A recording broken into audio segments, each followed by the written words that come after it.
Que a graça maravilhosa de Jesus continue sustentando a sua vida e família. Amém, queridos?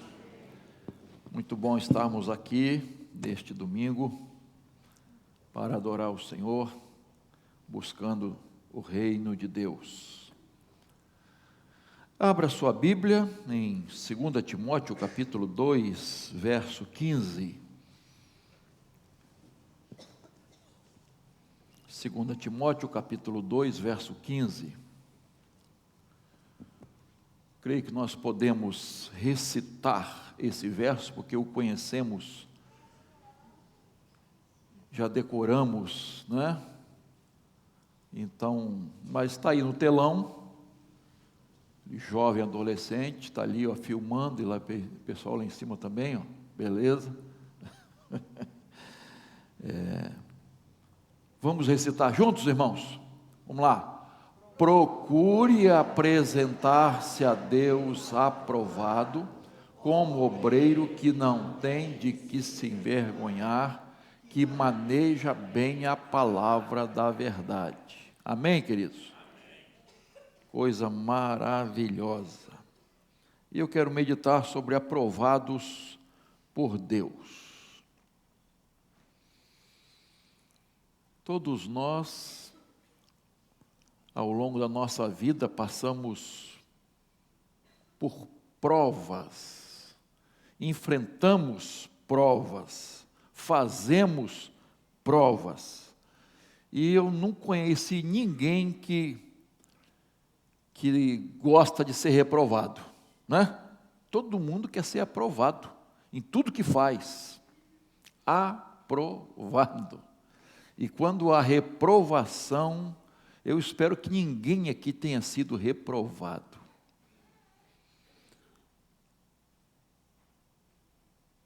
Já foi reprovado em algum teste, alguma prova, né, na escola? Coisa horrível. Então nós queremos ser aprovados, né? Eu sei, por exemplo, que tem irmãs aqui que já foram reprovadas várias vezes quando vão tirar a carteira de motorista. Minha irmã, não desista não. Seja perseverante. É que eu penso que Deus tem que escalar mais anjos quando tem mais mulher no trânsito, né? Então Deus está dando um certo livramento, entendeu? Desculpa, irmã, é brincadeira, tá, minha irmã? Minha esposa dirige muito bem, entendeu? Mas todos nós queremos ser aprovados, irmãos. Ninguém gosta de ser reprovado, não. E Paulo, quando termina a carta aos Romanos, ele vai fazendo aquelas saudações, né? De diversos, cita vários nomes, e ele faz uma saudação toda especial, assim: saúdem Apeles, aprovado por Deus. Queridos, não há coisa mais importante na vida do que ser aprovado por Deus. Você pode ser aprovado em todos os tipos de testes e provas, mas se nós não formos aprovados por Deus, estamos reprovados. Você lembra? Claro que lembra, né? Daquele jovem que se apresentou a Jesus, um jovem rico. Eu faço isso, eu obedeço a isso, desde a minha moça, e tal, e tal, e tal, e tal. Aí, o que Jesus diz? Falta você uma coisa.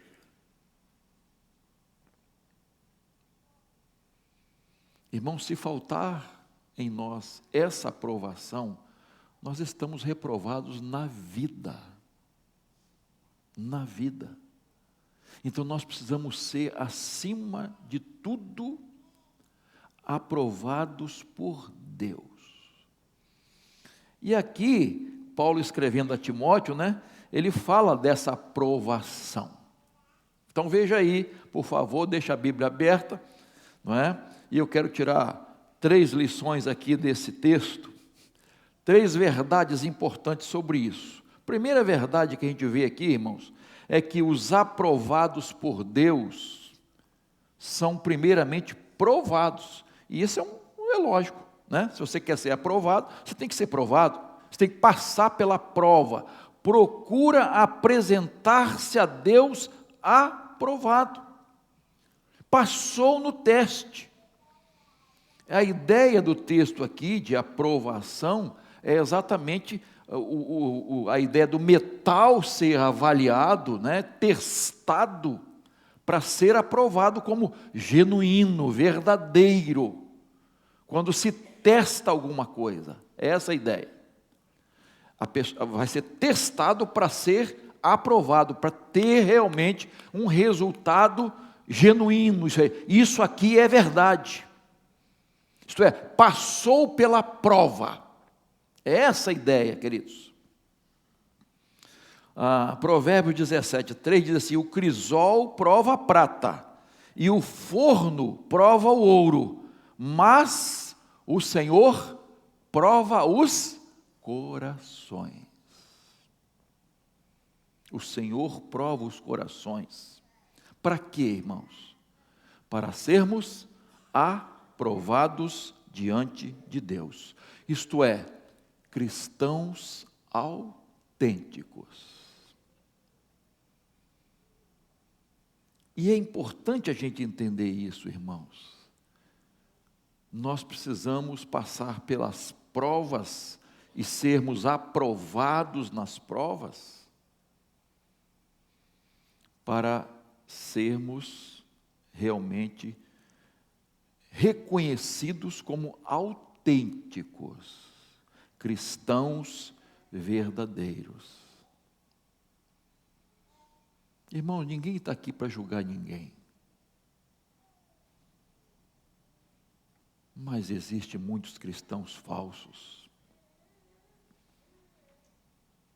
que se dizem cristãos. E quem sou eu, quem é você para dizer esse é e esse não é? Não estamos aqui para julgar ninguém. Mas a Bíblia diz que os frutos, né, demonstra que árvore é. Você conhece uma árvore pelos frutos. Às vezes você confunde folhas, aparência, mas quando dá o fruto, e às vezes as pessoas estão mostrando frutos horríveis. Tiago 1:12, bem-aventurado é aquele que suporta com perseverança a provação, porque depois de ter sido aprovado, receberá a coroa da vida, o qual o Senhor prometeu aos que o amam. Então, aprovado depois de ser provado. Então, meu irmão, minha irmã, de uma vez por todas, não esqueça isso. Está passando por provações? Está passando por lutas? Enfrentando aflições na sua vida? Deus quer que você seja aprovado diante dessas provações. Deus está trabalhando na sua vida, no seu coração, para que você seja aprovado e aprovada. Então, faça como o Tiago diz, alegre-se. Alegre-se. Eu sei que é difícil, né? Quando estiver enfrentando provações, porque através das provações, nós vamos demonstrar quem somos de verdade. Se somos autênticos ou não. Você lembra dos 2 construtores? Claro que lembra. Das 2 casas. Depois das provações, das tempestades, olha o resultado. Uma caiu, ruiu. Por quê? Edificada sobre areia. E a outra permaneceu firme, porque estava edificada sobre a rocha. E a parábola é clara. O prudente que edificou sobre a rocha, quem é? Aquele que ouve e pratica. Irmãos,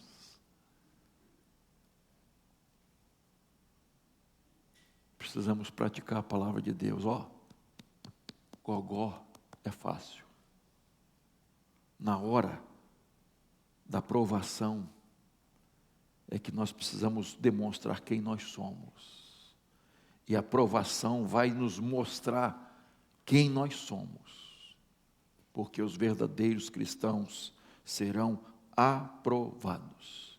Então, mais uma vez, suporte a provação.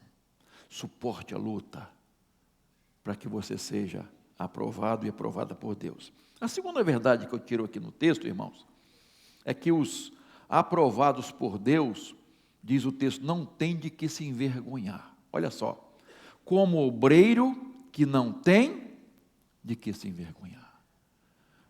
Queridos, primeiro destaque aqui que eu faço é obreiros.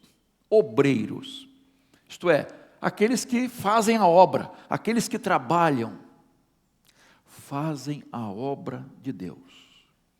Há muitos observadores, irmãos, há muitos críticos do trabalho de Deus, há muitos que julgam os outros em relação ao trabalho de Deus, há os fofoqueiros,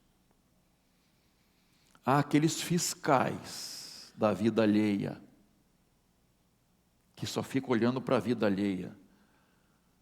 Quanta gente fuxicando lá a vida dos outros, né, nas redes sociais. Deixa eu ver. Olha que foto escandalosa. Olha. Para com isso, irmãos. Entrega na mão de Deus. Se você vê alguma coisa que não agradou, ore pela pessoa. E tem coisas horríveis mesmo, irmãos. Tem coisas horríveis. A gente fica pensando, essa pessoa aqui é crente, gente? Essa irmãzinha aqui é crente? Esse irmãozinho aqui é crente? Amanhã, né? Mas não julga não, querido. Não julga não. Porque senão a gente vai estar caindo em erros, né? Alguém disse que há 3 tipos de pessoas. Os que deixam acontecer, os que fazem acontecer e os que perguntam o que aconteceu. E eu acrescento a esse pensamento mais um: os que torcem o que aconteceu. Torcem. Fazem fake news do que realmente aconteceu. Paulo diz aqui, obreiros, aqueles trabalhadores, aquela pessoa que diz, estou aqui, conta comigo, eu quero fazer a obra de Deus, pode contar comigo, estamos juntos. Paulo usa a palavra cooperadores. Nós somos cooperadores. Nós nos ajuntamos a Deus para fazer a obra do Senhor. Então são obreiros. Há uma história antiga aí que vocês conhecem do caminhão atolado. Lembra do caminhão atolado? Então eu vou lembrar vocês. O caminhão atolou, estava carregando um monte de gente para votação. Votação por minha conta, né? Estava lá, o caminhão atolou. E aí um grupo desceu e ficou assim, saiu, né? Se livrou da lama e ficou assim, separado. Outro grupo desceu para empurrar o caminhão.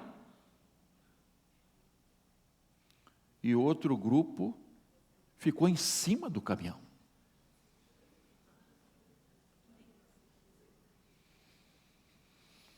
Os que estavam do lado de fora, no altinho assim, lá, rindo, criticando, quem estava empurrando. O que Paulo está dizendo aqui, irmãos, obreiros são esses que descem para empurrar o caminhão, para tirar o caminhão do atoleiro. Não ficam fazendo peso morto, peso mais ainda. Não ficam criticando, sem fazer nada. Se apresentam para a obra de Deus. O que eu posso fazer? O que eu posso fazer? Estou aqui, eu me apresento. Então são obreiros. E aí Paulo continua: obreiros que não têm de que se envergonhar. E aqui eu tiro duas lições, irmãos. Não tem de que se vergonhar, primeiro, do serviço que está prestando. Tá? Isto é, estou fazendo o meu melhor. Estou fazendo por amor. Estou fazendo para Deus. Eu estou dando o máximo de mim mesmo. Então não tenho que me envergonhar. Eu estou fazendo o meu melhor para o meu Deus. Porque Deus merece o meu melhor. Ele nos dá o melhor, sempre. Então eu tenho que apresentar a Ele o melhor do que temos e o melhor do que somos. Isso é muito importante. A gente diz, buscar o reino de Deus no primeiro lugar. Será que estamos buscando o reino de Deus no primeiro lugar? Outro dia eu falei de primícias. Primícias em tudo. Do nosso tempo, inclusive. Qual o tempo que damos para Deus, irmãos? Estamos dando o melhor para o Senhor? A obra de Deus não pode ser feita relaxadamente. Tem que ser o melhor. Então eu não tenho que me envergonhar de ter feito de qualquer maneira. Eu estou fazendo o melhor, estou dando tudo de mim. Mas a ideia também aqui de se vergonhar é pela vida que vive. Eu não tenho de que me envergonhar, isto é, eu estou procurando dar um bom testemunho. Eu procuro ter uma vida santificada, consagrada. Eu procuro agradar ao meu Deus. Minha vida é para agradar e honrar ao meu Senhor. Irmãos, como tem gente dando mau testemunho, queridos? E você conhece muitos. Às vezes você ouve alguém falar assim, que decepção.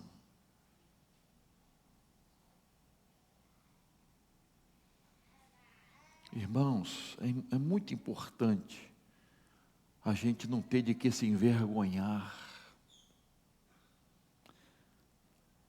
Viver a vida cristã com toda intensidade e profundidade. Não tenho de que me envergonhar. Será que alguma coisa que nós estamos fazendo, vivenciando, que envergonha o nome de Jesus? Envergonha o nome do Evangelho? Envergonha a igreja de Cristo? Será que em alguma coisa não estou sendo 100% sincero, honesto, naquilo que estou fazendo com Deus? É por isso que, lá aos Coríntios, Paulo diz, examine-se a si mesmo, na hora da ceia. Examine-se a si mesmo. É hora de olhar para dentro. Meu Deus, estou falhando em alguma coisa. Quero consertar isso. Não quero continuar no erro.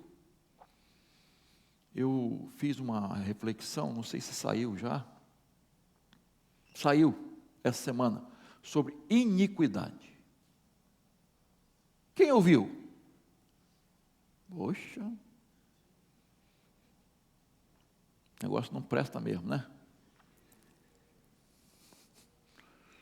Você sabe o que é iniquidade? A diferença de pecado para iniquidade? Quem ouviu, sabe. tranquilamente. E eu não vou falar agora. Não vou falar. Só de raiva. Procura lá no YouTube para ouvir. O que é iniquidade? Qual é a diferença? E você vai ver. Castigo que eu estou dando a vocês, né? Então examine-se a si mesmo. Tem alguma iniquidade na minha vida?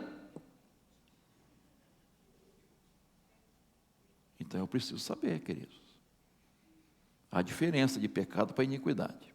E a terceira e última lição que eu quero tirar aqui é que os aprovados por Deus usam corretamente a palavra, isto é, a palavra de Deus. E o final do verso 15 diz que manejam bem a palavra da verdade. A ideia de manejar bem, no original, é cortar em linha reta. É a ideia de destreza, de fidelidade, sem desvio. Sem desvio. Mas quando você pensa na armadura, não é? Que é a espada do Espírito, você usa, você não, né? Você não tem espada. Alguém tem espada aí? Só Pedro mesmo, né? Que usava uma, né? Agora, o que nos filmes que a gente vê, né? Hoje não tem mais, tiro é mais rápido, né? Para eliminar o sujeito. Mas aqueles filmes épicos, para atacar e se defender. A espada era para atacar e defender-se. Meu irmão, não tem melhor defesa para a nossa vida do que a palavra de Deus. E não temos melhor forma de atacar o pecado, a iniquidade, as coisas ruins, do que a palavra de Deus. A verdade esclarece, irmãos. A verdade dissipa as trevas. Então nós precisamos saber usar a espada do Espírito, que é a palavra de Deus, Efésios capítulo 6. Eu preciso saber usar bem. Agora, para usar bem,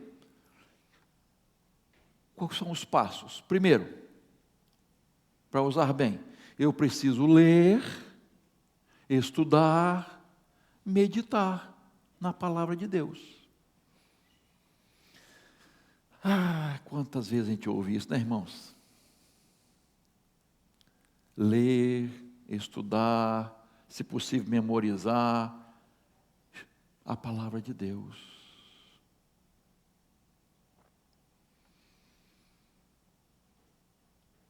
Você lê a Bíblia todos os dias? É um bom costume? O que a Bíblia é para a nossa vida espiritual, irmãos? Não é alimento? Não é alimento? Eu li eu não lembro mais, tem muito tempo que eu li, de uma pessoa, um escritor, que fez um propósito. Ele não estava conseguindo ler a Bíblia todo dia. Aquela correria, aquela coisa. Aí ele fez o seguinte: eu não vou tomar meu café da manhã. Eu não vou me alimentar do pão material enquanto eu não me alimentar do pão espiritual. Ele fez esse propósito com ele. E aí ele disse que teve dias que ele ficou sem o café da manhã.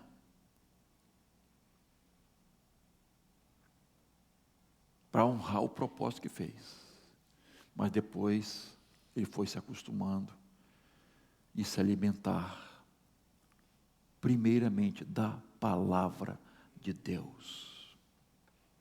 Ler, estudar, meditar. Irmãos, eu acho que vocês já viram isso, ouviram isso muitas vezes. Nós estamos vivendo numa geração analfabeta da palavra de Deus. Por que tantas heresias crescem, irmãos? Por que tantos crentes se deixam levar por falsas doutrinas? Por quê, irmãos? Desconhecimento da palavra. Porque quando a pessoa conhece a palavra, ninguém engana, irmãos. Ninguém engana. Então nós temos que conhecer essa palavra. O Salmo 119, 97, quase todos os versículos, quase todos, apenas acho que 2 ou 3, se eu não me engano, que eu já contei, anotei, mas esqueci agora. Mas diz assim, falam da palavra de Deus, né, dos estatutos, né, dos mandamentos, quase todos. Mas o 97 diz assim, quanto amo a tua lei, é uma exclamação, é a minha meditação todo dia.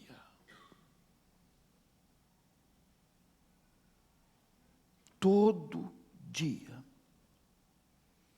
Lê, estuda, medita. Imagina que nós tivéssemos aqui uma máquina de raio-x. Antigamente era raio-x, hoje é o que mais? É ultra. Raio-x mesmo, né? É raio-x. E aí, vem cá, começar aqui pelos pastores. Vou começar por mim primeiro, né? Diáconos, diaconisas. Vamos tirar a radiografia aqui da vida espiritual. Já pensaram? Cada crente aqui, vem cá, tira a radiografia da vida espiritual. Nós íamos ver muita gente esquelética, não íamos, irmãos? Pele e osso, hein? Porque não está se alimentando. Estão raquíticos, desnutridos. É a geração do corre-corre da vida e que não tem tempo para Deus. Agora eu vou tocar num ponto que é chato.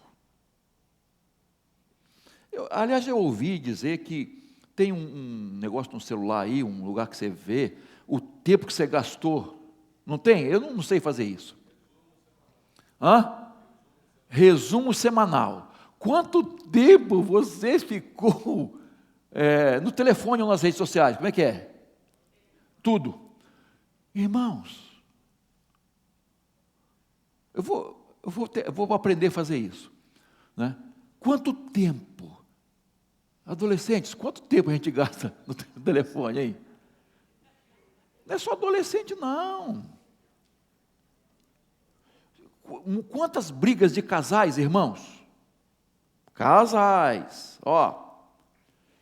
reclamando. Você tem tempo para o telefone, mas não tem tempo para isso. E faz tudo com o telefone, já viu? E aí a comida queima, a criança se acidenta, o bebê lá, não vê, e acontece tantas coisas. Por quê? Distração. Distração. E essa, irmãos, tem sido uma arma do inimigo. Distração. Já falei aqui muitas vezes, né? As estratégias do inimigo que usou com a igreja. A primeira, Atos capítulo 4, a investida do inimigo foi a perseguição. Perseguiu, prendeu, matou. Depois, infiltração. Atos capítulo 5, Ananias e Safira. Perseguição, infiltração. Infiltrou aquele casal que não era crente, não era de Jesus. E depois, Atos capítulo 6, distração. Os apóstolos, né, a situação para se distrair, não era nada errado, cuidar das questões das viúvas, né? Enfim, tipo de viúva e tal. Então estava tendo uma confusão tremenda. E aí os apóstolos reuniram a igreja, vamos eleger aqui os chamados, não fala diáconos, diaconisas ali, mas a ideia é essa. Para cuidar disso, nós vamos fazer o quê? Nos dedicar a duas coisas: pregação e oração. Oração e pregação. Distração. A distração hoje, irmãos, tem impedido de fazermos aquilo que é o mais importante. Não é errado, mas está nos impedindo de fazer o que é mais importante. Distração. Então nós precisamos, irmãos, priorizar a palavra de Deus, ler, estudar, meditar. Quando você para, eu sei que tem gente que, para dizer que leu a Bíblia toda, e é importante você ler, nós lermos, né? Mas para, meu irmão, reflita, que seja num versículo, deixe o Espírito Santo aplicar aquilo à sua vida. Porque essa é uma pergunta, como isso se aplica à minha vida? Quando a gente lê a Bíblia, a gente tem que fazer essa pergunta, como essa verdade aqui se aplica à minha vida? Estou desobedecendo algum mandamento? Estou deixando de fazer a vontade de Deus? Então eu tenho que fazer essa pergunta, eu estou praticando isso? Isso é importante. A segunda coisa importante para manejarmos bem e usarmos corretamente a palavra de Deus, a primeira é ler, estudar e meditar. A segunda, interpretar corretamente a Bíblia. Interpretação da Bíblia. Tem muita gente usando a Bíblia com a interpretação equivocada. E vocês sabem que tem muitos movimentos aí para que a Bíblia se ajuste à sua vida, às normas que estão vivendo, e não a pessoa se ajustar às verdades da palavra de Deus. Estão querendo mudar a Bíblia. E aí forçam uma interpretação que não é a correta. E a gente fica pasmado, queridos. Outro dia foi o Rosane que me mostrou um vídeo de um pastor, não sei se é batista ainda, dizendo assim, para com esse negócio, ele dizendo, tá? Para com esse negócio de que Deus detesta o pecado e ama o pecador. Olha só ele falando, irmãos, literalmente isso. Deus ama o pecador, mas detesta o seu pecado. Para com isso. Olha só, irmãos. Sabe por que ele estava falando isso? Por causa dos homossexuais. Para de dizer que Deus ama os homossexuais e detesta o pecado deles. Para com isso. Olha só. Aí eu, o quê? Estou ouvindo isso. Estou vendo isso. Triste, irmãos. Triste. Lamentável demais. Então, tem interpretação equivocada, infelizmente.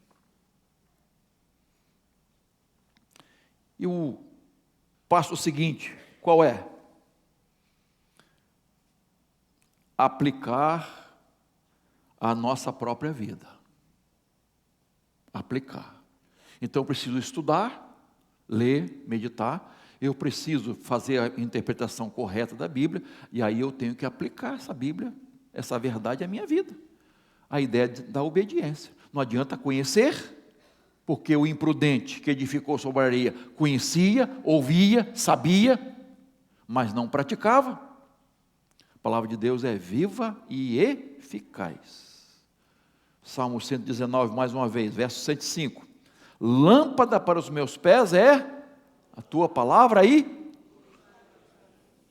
Olha só, existe bússola melhor? GPS melhor? Não tem, irmãos. Como é que vamos guiar a nossa vida com segurança, com convicção, com certeza? Bíblia, palavra de Deus, lâmpada para os meus pés, luz para os meus caminhos. Então nós precisamos, irmãos, consultar a palavra de Deus e aplicá-la. É a palavra de Deus que vai trazer direção, vai trazer conforto, vai trazer vitória sobre o inimigo, sobre as tentações, sobre as provações que estamos enfrentando. É a palavra de Deus que vamos ver o perdão, a paz, a salvação, vida eterna. É a palavra de Deus que vai nos fortalecer e fazer crescer a nossa fé. A fé vem pelo O ouvir. Então, nós temos que aplicar a nossa vida. Enquanto a Bíblia estiver de lado, irmãos, ela vai se tornar um livro como outro qualquer. A partir do momento que ela é aplicada, as suas verdades são aplicadas à minha vida, ela é a palavra de Deus, com poder transformador. E o último passo, em relação a manejar bem a palavra de Deus? Pregar a palavra. Eu preciso ler, estudar, meditar. Eu preciso fazer uma interpretação correta da Bíblia. Claro, né? Eu preciso aplicá-la à minha vida e eu preciso pregar, anunciar. É isso que a Bíblia nos ensina, fazer discípulos. Nós precisamos anunciar que só Jesus Cristo salva. Só Jesus Cristo salva. Queridos, só Jesus Cristo salva, nos mostra que não é suficiente ser religioso, uma pessoa ser religiosa. Quantas vezes você já ouviu assim, as pessoas dizerem, os meios de comunicação, né? O importante é crer em alguma coisa, não é? O importante é você ter fé em alguma coisa. A fé é muito importante. Mas não importa. Você tem que crer em alguma coisa. Você tem que seguir o caminho. Você tem que ter uma religião. Isso não é verdade, irmãos. Isso é uma falácia. Só Jesus Cristo salva. Ele é o único e suficiente Salvador. O único porque não tem outro. Suficiente porque você não precisa de mais nada.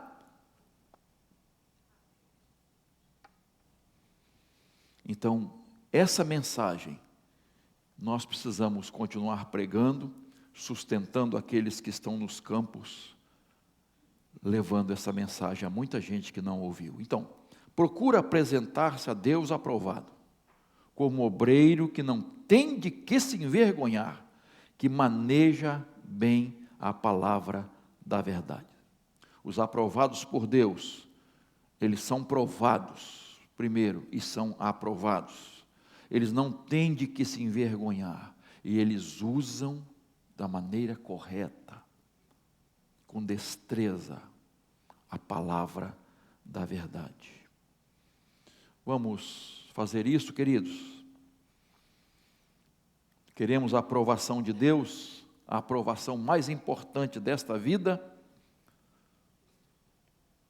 Se assim fizermos, um dia nós vamos ver, constatar lá, que o nosso nome está no livro dos aprovados. Qual o nome do livro? Livro da vida. Os aprovados por Deus.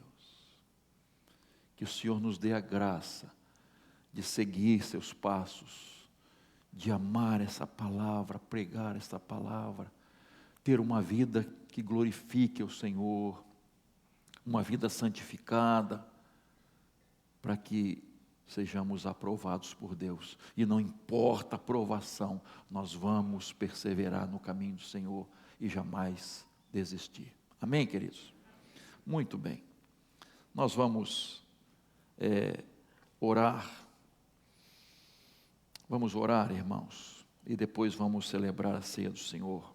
Esse privilégio que temos. Senhor, nós te agradecemos pela tua palavra que é viva e eficaz. Ajuda-nos, Senhor, a buscá-la a cada dia, nos alimentarmos dela a cada dia, para que ela nos fortaleça, para que ela nos ajude a enfrentar as lutas, dificuldades, provações e sermos aprovados pelo Senhor, para a glória do Senhor. Abençoa-nos agora, Senhor, quando estaremos celebrando a ceia do Senhor. fazendo este memorial do sacrifício que Jesus fez por nós. Abençoa-nos aqui, Senhor. Oramos em nome de Jesus. Amém.